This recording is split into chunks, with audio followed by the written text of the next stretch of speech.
नमस्कार साथियों, स्वागत है आपके अपने यूट्यूब चैनल सक्सेस के 92 में। साथियों, आज के इस वीडियो में हम लोग मॉडर्न हिस्ट्री के टॉप 30 क्वेश्चंस को देखने वाले हैं, जो आपको बीएसएससी, बीपीएससी, प्रधान शिक्षक प्रधानाध्यापक एग्जाम के साथ साथ सभी एग्जाम में मदद करने वाले हैं। चाहे वो कोई किसी प्रकार का एग्जाम होगा, आपको उसमें पूरी तरीके से मदद करने वाला है, क्योंकि ये मॉडर्न हिस्ट्री के टॉप 30 क्वेश्चन है और मॉडर्न हिस्ट्री से हमेशा सबसे अधिक प्रश्न पूछे जाते हैं। साथियों, आपको वीडियो अच्छा लगेगा तो लाइक जरूर करिएगा और चैनल को सब्सक्राइब करना बिल्कुल नहीं भूलिएगा। अब देखिए, प्रधान शिक्षक और प्रधानाध्यापक की यदि आप तैयारी कर रहे हैं तो आपके लिए यह सुनहरा अवसर है।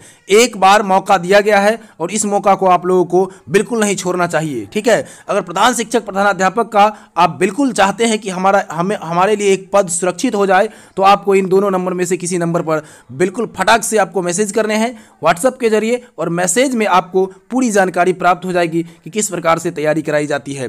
पूरी लाइव कक्षा यदि करनी हो, पूरा डेली टेस्ट आपको चाहिए, डेली टेस्ट के साथ साथ लाइव कक्षा की तैयारी, लाइव कक्षा जो है सो आपको 3-3 घंटे की लाइव कक्षा कराई जाती है यहाँ पर। ठीक है, तो बिल्कुल एक मतलब छोटे से रकम के साथ आपकी कक्षा जो है लगातार चल रही है, पिछले कई दिनों से चल रही है। अब एक बात देखिए, प्रधानाध्यापक के लिए आप लोगों के पास बहुत ही कम समय बचा है, तो जितने भी साथी प्रधानाध्यापक के लिए हैं उनके लिए 11 तारीख से एक लास्ट और लेटेस्ट यानी टॉप इसको कहिए कि जो सफलता बैच हम इसको कह सकते हैं, जो सफलता बैच है उसके रूप में आपको ये शुरुआत की जा रही है। ठीक है, बिल्कुल 100% सफलता के लिए आप यहाँ जरूर जुड़े, और प्रधानाध्यापक के लिए 11 तारीख से जो बैचेज चालू हो रही है उसमें आपको पूरी तरीके से बीएड आधारित प्रश्नों का एकदम अंबार लगाया जाएगा। ठीक है, पूरी तरीके से पहले मटेरियल आपको जाएगा, थ्योरेटिकल मटेरियल पढ़ेंगे, फिर ऑब्जेक्टिव, फिर पहले क्लास में व्याख्यान होगा, फिर ऑब्जेक्टिव क्वेश्चंस आपको मिलेंगे। ये एक बेहतरीन सीरीज के माध्यम से आपको तैयारी करवाई जा रही है। तो चलिए हम शुरुआत करते हैं पहले प्रश्न से। बिल्कुल जुड़े, बिल्कुल मैसेज करें और पूरी जानकारी प्राप्त करें, और बहुत ही एकदम कम फीस के साथ आपकी तैयारी करवाई जा रही है। चलिए, फीस ली जा रही है बहुत ही कम, लेकिन भूदान आंदोलन किसने प्रारंभ की थी? ठीक है, अब देखिए, भूदान आंदोलन इतना सारा देखिए टेक्निकल वर्क होता है, बहुत सारे लोग लगे हुए हैं, तो कहीं ना कहीं जब तक कुछ सब लोगों के मतलब जो सहयोग कर रहे हैं तो उनको कुछ न कुछ राशि प्राप्त होना चाहिए ना जी। देखिए, तो भूदान आंदोलन किसने प्रारंभ किया था? साथियों देखिए, 4 ऑप्शंस आपके सामने दिए गए हैं: महात्मा गांधी, जयप्रकाश नारायण, विनोबा भावे, राम मनोहर लोहिया। अब इसमें से किन के साथ आप जाएंगे? तो आपको जाना पड़ेगा विनोबा भावे के साथ। विनोबा भावे के द्वारा भूदान आंदोलन चालू किया गया था। भूदान आंदोलन से तात्पर्य था भूमि का दान करना। अगर महात्मा गांधी की बात कर ले तो महात्मा गांधी ने बहुत सारे आंदोलन चलाए थे, जैसे कि कौन कौन से आंदोलन? जैसे कि आपको शुरू करिएगा तो चंपारण सत्याग्रह, उसके बाद अहमदाबाद मिल मजदूर आंदोलन, उसके बाद आपको जो खेरा आंदोलन था उसमें उन्होंने भाग लिया था। इस तरह से उन्होंने असहयोग आंदोलन चलाया। उन्होंने आगे चल करके जो दांडी मार्च किया, उसके बाद आपको जो कई तरह के समझौते करवाए, गांधी इरविन समझौता, पूना पैक्ट समझौता, उन सब में महात्मा गांधी की अहम भूमिका रही है। ठीक है, तो इसको जरूर आप लोग को ध्यान रखना है। महात्मा गांधी से संबंधित हमने एक वीडियो बना रखा है, उसको जरूर आप लोग देखिएगा। देखिए, लाइफ डिवाइन पुस्तक के लेखक कौन है? अगर लाइफ डिवाइन की बात कर लेंगे तो क्या महात्मा गांधी हैं? क्या रविंद्रनाथ टैगोर हैं? क्या राधा कृष्णन है? क्या अरविंद घोष है? बिल्कुल नहीं। देखिए, इन 4 ऑप्शंस में आप किन के साथ जाएंगे? तो डी के साथ जाएंगे।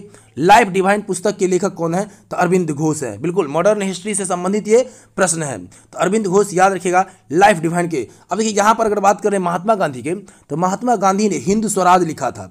हिंद स्वराज लिखा था महात्मा गांधी ने, एकदम इंपॉर्टेंट बात है, ध्यान रखना। हिंद स्वराज किसने लिखी? महात्मा गांधी ने। द स्टोरी ऑफ कहते हैं क्या? Experiment with tooth. The story of experiment with tooth किसके द्वारा लिखा गया था? तो ये भी आपको महात्मा गांधी के द्वारा लिखा गया था। अगर रविन्द्रनाथ टैगोर की बात कर लें तो इनके द्वारा गीतांजलि पुस्तक लिखा गया था। उन्हीं के रिगार्डिंग, गीतांजलि के रिगार्डिंग ही इनको 1913 में नोबेल पुरस्कार दिया गया था। पहले भारतीय जिनको नोबेल पुरस्कार दिया गया था वो रविन्द्रनाथ टैगोर थे। इन्होंने शांति निकेतन की भी स्थापना करी थी। राधा कृष्णन से संबंधित अगर बात कर लेते हैं तो ये पहले जो है उपराष्ट्रपति थे जो शिक्षक थे। शिक्षक होने के बाद इन्होंने जो है सो ये उपराष्ट्रपति पद का ग्रहण किया था। तो उपराष्ट्रपति पद का ग्रहण करने वाले ये क्या थे? पहले शिक्षक थे। तो इनके दिवस पर, इनके जयंती दिवस पर आपको 5 सितंबर को शिक्षक दिवस भी मनाया जाता है। तो याद रखिएगा, शिक्षक दिवस 5 सितंबर राधा कृष्णन की जयंती पर। आगे देखिए, बंगाल की एशियाटिक सोसाइटी 1784 में स्थापित की गई थी। ये किनके द्वारा किया गया था? अगर देखिए बात करेंगे इसकी स्थापना तो विलियम जोन्स के द्वारा किया गया था, सर विलियम जोन्स के द्वारा। ठीक है, और ये क्यों किया गया था? तो ये किया गया था आपको वकीलों के अध्ययन के लिए या ओरिएंटल अध्ययन के लिए किया गया था ये। ठीक है, तो अगले प्रश्न की ओर देखिए। अगला प्रश्न हमारा क्या कहता है? क्वेश्चन नंबर 4 हमारा कह रहा है कि भारत की संविधान सभा किसके अनुसार गठित की गई थी? क्या साइमन कमीशन के अनुसार, क्या कैबिनेट मिशन योजना के तहत, क्या माउंटबेटन योजना के तहत, या क्रिप्स मिशन के तहत? तो आपको किसके साथ जाना चाहिए? बिल्कुल आपको जाना चाहिए कैबिनेट मिशन के तहत। कैबिनेट मिशन के तहत ही संविधान सभा का क्या हुआ था? गठन हुआ था। अगर साइमन कमीशन की बात करिएगा तो साइमन कमीशन जो था वो 7 सदस्यीय टीम थी अंग्रेजों की, जिसमें भारतीयों को बिल्कुल जगह नहीं दी गई थी, जिसके वजह से बिल्कुल बहुत ज़बरदस्त तरीके से भारतीयों ने इसका विरोध किया था। भारतीयों ने स्पष्ट कहा था कि ये हमारे अस्मिता का सवाल है, और अगर हमारे लोग इसमें अगर नहीं रहेंगे शामिल तो ये क्या नियम बनाएंगे, क्या कानून बनाएंगे, या क्या कहेंगे, तो इस चीज़ों को जो है मतलब समझ में नहीं आएगा। तो पूरी तरीके से लोगों ने क्या किया था? इसका बायकॉट किया था और गो बैक साइमन कमीशन का नारा लगाया था। आगे बढ़ेंगे। देखिए, प्रथम भारतीय जिन्हें नोबेल पुरस्कार मिला था, प्रथम भारतीय जिन्हें नोबेल पुरस्कार मिला था तो रविन्द्रनाथ टैगोर थे, जो प्रथम भारतीय थे और उनको क्या मिला था? नोबेल पुरस्कार। याद रखिएगा। हमारा राष्ट्रीय गीत वंदे मातरम कहाँ से संकलित है? देखिए, राष्ट्रीय गान की जब बात होती है तो वो हमारा हो जाता है जन गण मन। क्या हो जाता है? जन गण मन। और राष्ट्रीय जो वंदे मातरम है ये राष्ट्रीय गीत है। वंदे मातरम सुजलम सुफलम मलयज शीतलम सस्य श्यामला मातरम बोलते हैं ना, ये आपका जो राष्ट्रीय गान है, राष्ट्रीय गान तो हम जनगण मन देख लिए। जनगण मन की अगर बात कर लें तो ये 52 सेकेंड में गाया जाता है, लेकिन वंदे मातरम जो हमारा है ये 65 सेकेंड में गाया जाता है, यानी 1 मिनट 5 सेकेंड इसको हम कह सकते हैं। तो इसको भी हमें ध्यान रखना है। तो ध्यान ये रखना है मुख्य रूप से इस प्रश्न में क्या कहता है, तो वंदे मातरम कहाँ से लिया गया है? तो ये आनंद मठ से लिया गया है। कहाँ से लिया गया है? आनंद मठ से लिया गया है। आनंद मठ किनके द्वारा लिखा गया है? आप लोग कमेंट करके बताइए। हमने इससे पहले कई बार आप लोगों को बताया है। आनंद मठ किसके द्वारा लिखा गया है? आप लोग हमें कमेंट करके जरूर बताइएगा। भारत की शासन व्यवस्था में पहली बार प्रतिनिधि एवं लोकप्रिय तत्व को समाविष्ट करने का प्रयास किया किस माध्यम से किया गया है? देखिए, भारत का जो शासन व्यवस्था में प्रतिनिधि एवं लोकप्रिय तत्व को समाविष्ट करने का जो बातें हैं वो 1892 के भारतीय परिषद अधिनियम में है। 1892 के जो है भारतीय परिषद अधिनियम में, इसमें सबसे पहले इसी वर्ष जो 1892 में ये परिषद अधिनियम आया, इसी में सार्वजनिक सेवा में अर्थव्यवस्था के क्षेत्र में भारतीयों को प्रवेश की जो है अनुमति मिली थी। सार्वजनिक सेवा में भी और किसमें? तो अर्थव्यवस्था के क्षेत्र में भी। तो इस बातों को ध्यान रखना है। देखिए, भारतीय राष्ट्रीय ध्वज का डिजाइन किसने किया था? राष्ट्रीय ध्वज 3 रंगों का होता है, आप लोगों को पता ही है। कितने रंगों का? 3 रंगों का होता है। इसको आप 3 रंगों में डिवाइड कर दीजिए आराम से, ठीक है। इस तरह से ये आपका इस तरह हो गया। इसमें एक आपका क्या होता है? चक्र होता है, गोल गोल वाला होता है इस तरह से। अब यहाँ देखिएगा, जो ये आपका 3 रंगों का होता ही है, 3 रंग में तीनों कौन कौन से रंग होते हैं? सबसे ऊपर क्या रहता है? केसरिया रहता है। केसरिया, केसरिया का मतलब क्या होता है? साहस, त्याग और बलिदान हो जाता है। बीच में जो होता है वो आपका सफ़ेद होता है। सफ़ेद का क्या मतलब हो जाता है? सत्य और सादगी हो जाता है। सत्य और सादगी हो जाता है। और नीचे जो होता है वो हरा कलर का होता है। हरा का मतलब क्या होता है? जो समृद्धि होता है, जिसको हम कहते हैं प्राकृतिक रूप से समृद्ध कहिए और पर्यावरणीय रूप से समृद्ध कहिए, तो समृद्धि होता है। तो ध्यान रखना ये बात कि 3 रंगों में बटा होता है, केसरिया, सफ़ेद और हरा। केसरिया का मतलब हमारा हो गया, क्या हो गया? तो त्याग, बलिदान और साहस। और अगर श्वेत की बात करें तो श्वेत का क्या मतलब हो गया? सत्य और सादगी हो गया। और हरा का मतलब क्या हो गया? वो पूरी तरीके से ध्यान रखना है, प्राकृतिक रूप से समृद्धि कहिए या समृद्धि कहिए। तो हमारा बात हो रहा है डिज़ाइन का। तो इसका डिज़ाइन जो है पिंगली वेंकैया ने किया था। और इसकी जो लंबाई है, लंबाई चौड़ाई का अनुपात भी ध्यान रखना है, ये भी प्रश्न पूछे जाते हैं। 3:2 में लंबाई चौड़ाई है। और इसमें कितने तीलियां हैं? तो 24 तीलियां लगे हुए हैं। तो इन सभी बातों को आपको बिल्कुल ध्यान रखना है। आइए आगे बढ़ते हैं अगले प्रश्न की ओर। प्रश्न नंबर हमारा 9 क्या कहता है? विश्व इतिहास की झलक जो आपका ग्लिम्पसेज ऑफ वर्ल्ड हिस्ट्री है उसके रचयिता कौन है? विश्व इतिहास की झलक, ये भी आपको मॉडर्न हिस्ट्री से संबंधित है, इसलिए इसको भी नहीं भूलना है। ग्लिम्पसेज ऑफ वर्ल्ड हिस्ट्री के रचयिता कौन है? तो विश्व इतिहास की झलक की अगर हम बात कर लेते हैं तो इसके जो रचयिता हैं आपको जवाहरलाल नेहरू हैं। पंडित जवाहरलाल नेहरू प्रथम जो है ये कौन थे? जो प्रधानमंत्री आपके थे, ठीक है। तो इस बात को भी हमें ध्यान रखना है। आगे बढ़ते हैं अगले प्रश्न की ओर। देखिए, क्वेश्चन नंबर 10 हमारा क्या कहता है? देखिए, 27 दिसंबर 1911 ईस्वी को पहली बार जनगण मन कहीं पर गाई गई थी, यानी कहाँ पर गाई गई थी? ठीक है, कहाँ पर गाई गई थी? क्या मुंबई में, क्या लखनऊ में, कलकत्ता में या साबरमती में? तो इस बात को हमें ध्यान रखना है कि जो कलकत्ता का अधिवेशन हुआ था 1911 में, 1911 ईस्वी में, इसी कलकत्ता के अधिवेशन में पहले बार जनगण मन गाए थे रविन्द्रनाथ टैगोर। और इसको अगर बात कर रहे तो आपको 24 जनवरी 1950 को पूरी तरीके से इसको राष्ट्रगान के रूप में अपनाया गया था, ठीक है, इस बात को भी हमें ध्यान रखना है। चलिए आगे बढ़ते हैं अगले प्रश्न की ओर। भारत में पहला समाचार पत्र शुरू किसने किया था? पहला जो समाचार पत्र है वो जेम्स हिक्की के द्वारा शुरू किया गया था। जेम्स हिक्की के द्वारा। पूरा नाम ये, अब इस भी अगर बात कर ले तो 1780 हो जाएगा आपका, ठीक है। और जेम्स ऑगस्टस हिक्की इनका पूरा नाम था। और अगर बात कर ले बंगाल गजट का तो ये था आपका पहला समाचार पत्र। नाम क्या था, किस नाम से जाना जाता था? तो बंगाल गजट के नाम से, ठीक है। इन बातों को भी ध्यान रखना है। तो पहला समाचार पत्र नाम बंगाल गजट हो गया, शुरू करने वाला जेम्स हिक्की हो गया, इस भी आपका 1780 हो गया। सेडलर आयोग का संबंध किससे है? देखिए सेडलर आयोग ये पूरी तरीके से शिक्षा व्यवस्था से संबंधित है। किससे संबंधित है? शिक्षा व्यवस्था से। जो इसके अध्यक्ष बनाए गए थे ये 1917 में आया था, ठीक है, 1917 में आया था 1917 में। और इंग्लैंड के जो शिक्षाविद थे माइकल इसके अध्यक्ष थे। कौन थे? माइकल, याद रखिएगा। सेडलर आयोग के अध्यक्ष माइकल कब आया? 1917 में। किससे संबंधित था? शिक्षा से संबंधित था। आगे बढ़ते अगले प्रश्न की ओर। देखिए ब्रिटिश ने भारत में प्रांतीय स्वायत्तता जो आपका प्रोविंशियल ऑटोनॉमी है इसको कब से लागू कर दिया था? इसको बात कर लेंगे। ब्रिटिश भारत में प्रांतीय स्वायत्तता लागू करने के लिए ये कब लागू किया था? तो ये आपका आ जाएगा भारत सरकार अधिनियम 1935 में। भारत सरकार अधिनियम आपको इसी से पूरी तरीके से आपका जो संविधान है उसका अधिकांश भाग भारत सरकार अधिनियम यहीं से लिए गए हैं 1935 से, ठीक है। अब भारत सरकार अधिनियम इसके तहत जो है अखिल भारतीय संघ की स्थापना करना, राज्य एवं जो आपके रियासत थे उनको एक मान करके उस पर पूरी तरीके से कार्यवाही शुरू करना, ये था आपका इस अधिनियम के तहत बातें थी। आगे बढ़ेंगे अगले प्रश्न की ओर। देखिए खिलाफत आंदोलन किसने शुरू किया था?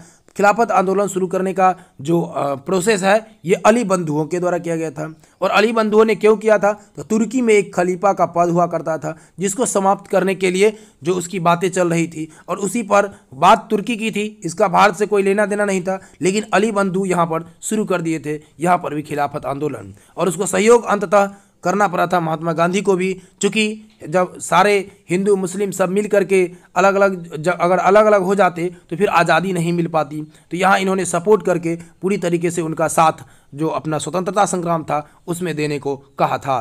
ये अगला प्रश्न देखिए हमारा 15 नंबर क्या कहता है? क्वेश्चन नंबर 15 कहता है भारत में सिविल सेवाओं का सूत्रपात किसने किया था? सिविल सेवा की अगर हम बात कर लेते हैं तो सिविल सेवा का सूत्रपात करने का श्रेय जाता है लॉर्ड कॉर्नवालिस को। और लॉर्ड कॉर्नवालिस के साथ साथ इस बात को भी आपको ध्यान रखना है कि भारत में पहले वो भारतीय कौन थे जिन्होंने आपको ICS का एग्जाम पास किया था। तो ICS मतलब IS ICS वहीं से बना है, ठीक है।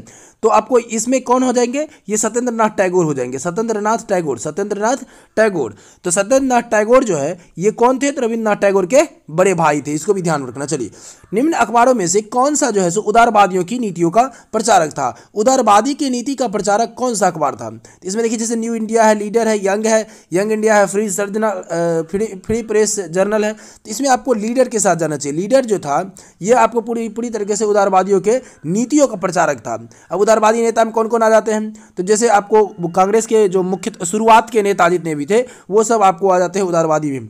जैसे उन लोगों ने ये सोच रखी थी कि पूरी तरीके से हमें क्या जो आज़ादी चाहिए वो पत्राचार के माध्यम से चाहिए, हमें लड़ना नहीं है, ठीक है।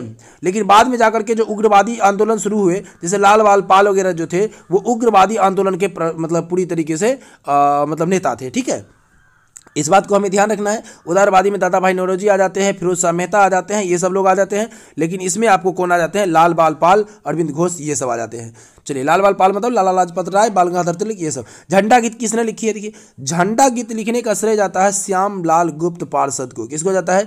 झंडा गीत लिखने का श्रेय किसको जाता है? श्याम लाल गुप्त पार्षद। ध्यान रखिएगा क्या हो जाएगा? श्याम लाल गुप्त पार्षद। अच्छा झंडा गीत कौन सा है? आप लोग हमें कमेंट में जरूर बताइएगा झंडा गीत कौन सा है, ठीक है। झंडा गीत क्या है ये कमेंट में जरूर बताइएगा आप लोग। चलिए अगले प्रश्न की ओर बढ़ते हैं। भारतीय राजनीति में 1947 के बाद किस महिला का सर्वाधिक योगदान दिया? यानी जो 1947 में भारत के आज़ादी के बाद से कौन सी ये महिला है? 4 ऑप्शन आपके सामने हैं, इसमें कौन है जिसने सर्वाधिक योगदान दिया है? तो किसके साथ जाना चाहिए? अरुणा साफल अली के साथ जाना चाहिए। इन्होंने 1947 के बाद सबसे ज़्यादा योगदान दिया है। अगर बात करेंगे यहाँ पर देखिए राबड़ी देवी, तो ये जो है सो इनकी बहुत ज़्यादा योगदान नहीं रहा। तारकेश्वरी सिन्हा इनका भी नहीं रहा, चूंकि अभी ये अभी उप मुख्यमंत्री भी हैं। कमला सिंह रानी, इनका भी नहीं है उतना ज़्यादा अच्छा योगदान, ठीक है। सबसे ज़्यादा अगर अरुणा साफर अली का है। अब देखिए किस वर्ष उड़ीसा बिहार से पृथक हुआ। अब ये देखिए प्रश्न इतना इंपॉर्टेंट है, कितना बार पूछा गया है, कई बार हमने भी आप लोगों को बताया है। तो ये 1936 को अलग हुआ था। कब अलग हुआ था? बिहार से उड़ीसा कब अलग हुआ? 1936 में, 1936 में। उड़ीसा की राजधानी भी कहाँ है? भुवनेश्वर है, भुवनेश्वर है, ठीक है। चलिए आगे बढ़ते हैं अगले प्रश्न की ओर। 1978 में वर्नाकुलर प्रेस एक्ट को किसने रद्द किया था? देखिए 1978 में जो उस समय लिट्टन था, लॉर्ड लिट्टन, ठीक है, लिट्टन ने इसको क्या किया था? रद्द कर दिया था। लिट्टन ने क्या किया था इसको? नहीं, 1978 में कहता है वर्नाकुलर प्रेस एक्ट को किसने रद्द किया था, ठीक है। तो रद्द करने का जो श्रेय जाता है वो रिप्पन को जाता है, याद रखिएगा, रिप्पन को, ठीक है। रिप्पन ने रद्द किया था, लेकिन लागू कौन किया था? तो लिट्टन ने लागू किया था।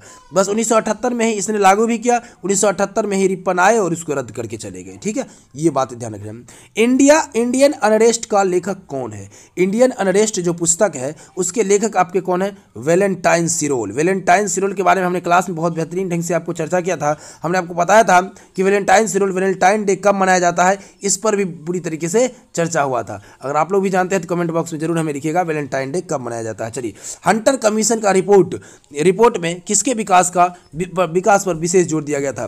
देखिए हंटर कमीशन जो है उसमें आपको किस कहता, हंटर कमीशन की रिपोर्ट जो है किस चीज़ पर ज़्यादा जोर दिया था? यहाँ पर अगर बात करें तो प्राथमिक शिक्षा की बात की थी उन्होंने, प्राथमिक शिक्षा पर ज़्यादा जोर दिया गया था। हंटर कमीशन का कार्य क्या था? वो प्राथमिक शिक्षा पर पूरी तरीके से उन्होंने बल दिया था, याद रखिएगा। अगले प्रश्न की ओर बढ़ते हैं। किस एक्ट के द्वारा भारत के गवर्नर जनरल को अध्यादेश जारी करने की शक्ति प्रदान की गई थी? कौन से एक्ट लगा करके अध्यादेश जारी करने का पूरी तरीके से ये शक्ति दिया गया था गवर्नर जनरल को? इसमें आप किसके साथ जाएंगे? 1833 चार्टर एक्ट, 1861 चार्टर एक्ट, या 1892 चार्टर एक्ट, 1919 चार्टर एक्ट? तो किसके साथ जाना चाहिए आपको? तो आपको जाना चाहिए 1861 के चार्टर एक्ट के साथ। 1861 के चार्टर एक्ट में ये स्पष्ट किया गया था कि गवर्नर जनरल भी अब अध्यादेश जारी करके नियम और कानून बना सकते हैं, ठीक है। आगे बढ़ते हैं। निम्न में से किसने सर्वप्रथम प्रेस सेंसरशिप लागू की थी? प्रेस सेंसरशिप लागू करने का श्रेय किसको जाता है? तो ये आप जाएंगे वेलेजली के साथ। किसके? वेलेस्ली कहिए, वेलेजली कहिए, तो वेलेजली के साथ, ठीक है। ये आपका जो प्रेस है उसको, उस पर सेंसरशिप लगाया था इन्होंने, ठीक है। आगे बढ़िए अगले प्रश्न की ओर।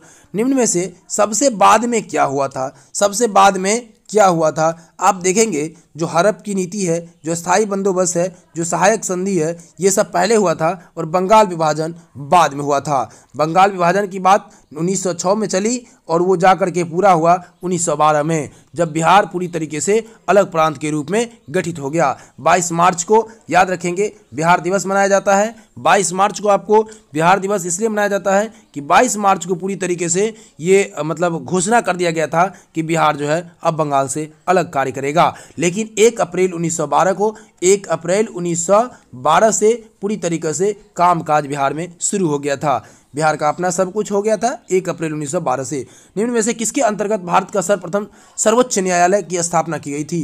यानी किसके अंतर्गत, किस एक्ट के तहत भारत में सर्वोच्च न्यायालय की स्थापना की गई थी? अगर इसकी बात करेंगे तो ये आपका रेगुलेटिंग एक्ट 1773 हो जाएगा। रेगुलेटिंग एक्ट 1773 हो जाएगा, ठीक है। ध्यान रखिएगा, रेगुलेटिंग एक्ट 1773 में सर्वोच्च न्यायालय की स्थापना की गई थी, सर्वोच्च न्यायालय की स्थापना की गई थी। क्वेश्चन नंबर 27 क्या कहता है? देखिए 27 कहता है कि स्वतंत्र भारत का अंतिम गवर्नर जनरल कौन था?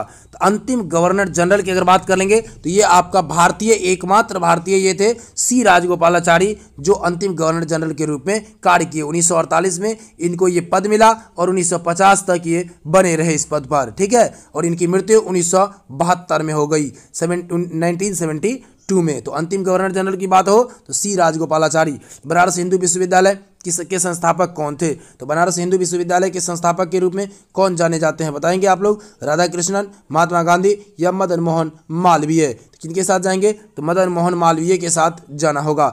ये जो है सो आपको BHU जो अभी देख रहे हैं बनारस हिंदू विश्वविद्यालय, उसके संस्थापक में से एक थे, इन्होंने ही संस्थापना की थी। आगे बढ़ेंगे, देखिए क्वेश्चन नंबर कहता है 29 नंबर, निम्नलिखित कथनों में से कौन सा एक सही कथन है? तो कौन सा सही कथन है? वर्ष 1946 में पर्वतीय सभाओं द्वारा भारत की संविधान सभा चुनी गई थी। बस यही तो सही है, बिल्कुल यही स्पष्ट हो गया, पहले ही आपका देखिए बिल्कुल सही है। ठीक है, 1946 में ही, इससे पहले भी चर्चा हुई है कि जो प्रांतीय सभा था उसका गठन हुआ था, जिसके अकॉर्डिंग आपका संविधान का निर्माण हुआ था। तो ये आपका बिल्कुल सही हो जाएगा, बाकी को छोड़ दीजिए। आगे बढ़िए। 1942 के क्रिप्स मिशन एक महत्वपूर्ण पहलू था। भारत को किसी भी कोटि की स्वायत्त देने की शर्त थी कि सभी भारतीय राज्यों को भारत संघ में शामिल होना होगा। द्वितीय विश्व युद्ध के तुरंत पश्चात भारत संघ की स्थापना करना और उसे जो डोमिनियन पद प्रदान करना, ये आपका कौन सा सही आंसर हो जाएगा? प्रश्न कहता है 1942 के क्रिप्स मिशन का एक महत्वपूर्ण पहलू था। तो ये बिल्कुल आप जाएंगे, 1942 के क्रिप्स मिशन जो था उसमें आपको ये बातें दी गई थी, इसके आपको आंसर बी हो जाएगा। ये कहा गया था कि द्वितीय विश्व युद्ध के तुरंत पश्चात जो है संघ की स्थापना की जाएगी और उसमें डोमिनियन जो है पद प्रदान किए जाएंगे, यानी सभी लोगों को अलग अलग प्रदान मतलब पद किए जाएंगे कि ये प्रधानमंत्री के रूप में कौन कार्य करेगा और बाकी सब चीज़ों पदों पर कौन कार्य करेगा। ठीक है, तो ये देख लीजिए, ये था आपका द्वितीय विश्व युद्ध के बाद की बातें हैं। ठीक है, तो चलिए, थैंक्स फॉर वॉचिंग। आप लोगों को वीडियो देखने में बहुत बहुत धन्यवाद साथियों। चलिए, वीडियो अच्छा लगा हो तो लाइक जरूर कर दीजिए, चैनल को सब्सक्राइब कर लीजिए और इसी प्रकार प्यार बनाए रहिए, सभी दोस्तों के साथ शेयर कर दीजिए। बहुत बहुत धन्यवाद।